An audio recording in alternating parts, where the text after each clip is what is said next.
Now, we will talk about raising money related to the world is flat, because now you can raise money from wherever you are. If your product is good, your startup is good, or your business model is solid, you can raise money from Peru, Mexico, in the US, whatever. It's feasible. Now, raising money, there's a whole science about that we won't go in every detail, but I'll try to explain you based in my perspective. So disclaimer, this is my opinion, not necessarily what it works for everybody. I didn't raise money for my first company. That doesn't mean that it was good or bad. It was my decision for several reasons. First of all, it was my first company, so I want to do it myself. That might be romantic, but I did it. I mean, I won't do it again. I didn't want to have nobody pushing me in the neck saying, hey, you need to sell more just because they give me money. It was a different maturity. But raising money could be good or could be bad, and we will talk about that. In my perspective, raising money needs to be done when the moment is right. Meaning, if you have a startup and you're just starting, if you raise money, it will be not that wise, in my opinion. Again, why? Because if you raise money at the beginning, you haven't proven anything, you don't have sales,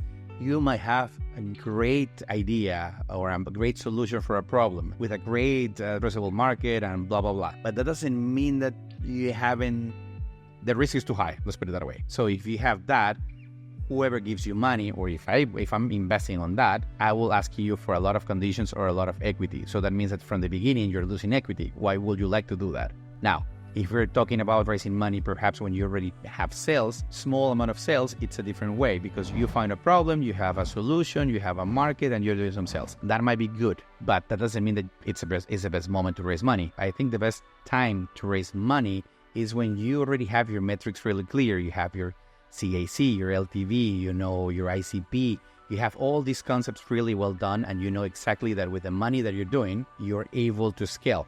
Meaning that up to a point where you know that, for example, with each dollar that you put on marketing, you will get a customer that you will get $100 a year, and then you have that customer for 3 years. Great. That means that you will grow either way. The money will accelerate that growth. That's the moment where you need to realize that it's good for you, because in that moment, you have a better set of conditions for the investors. Why? Because it's not that you don't need them. You need them, but at the same time, if they don't want to give you what you really need or what you really want, you can just continue your journey and eventually you will do it.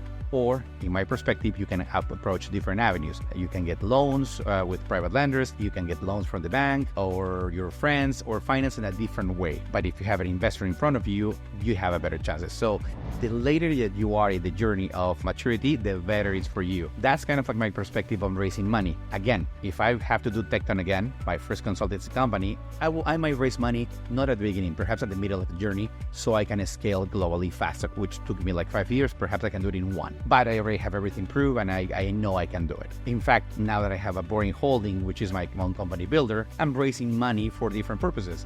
Just because I know that I have a business model that works, I have a problem that I want to solve, and I have different solutions. So for each case, I'm raising money depending on the type of company that I'm building. So you see, it depends. There is not a yes or no answer, or a good or bad answer, but have in mind what I said. Just have something clear, have better numbers. That way, the better terms that you will get if you raise money. Now, remember, if you ask too much money, could also be bad. So it's kind of like a balance, because if you ask for too little, people might say, why too little? I mean, it's not enough. It won't help you as much. So you need to be very clear of why you need the money and what will you do with the money. In the other hand, you have the issue of like asking too much money, especially with the VCs. In the VC world, that happened a lot in the last couple of years, where you have companies that they were like getting a lot of money, and they don't know exactly what to do to the money. So be careful what you wish for, either a little or too much. If it's too much, what ends up happening is that if somebody is giving you $100 million, it's because you have to spend that money because it's supposed to have growth. That's why we're seeing all these unicorns dying just because they got $100 million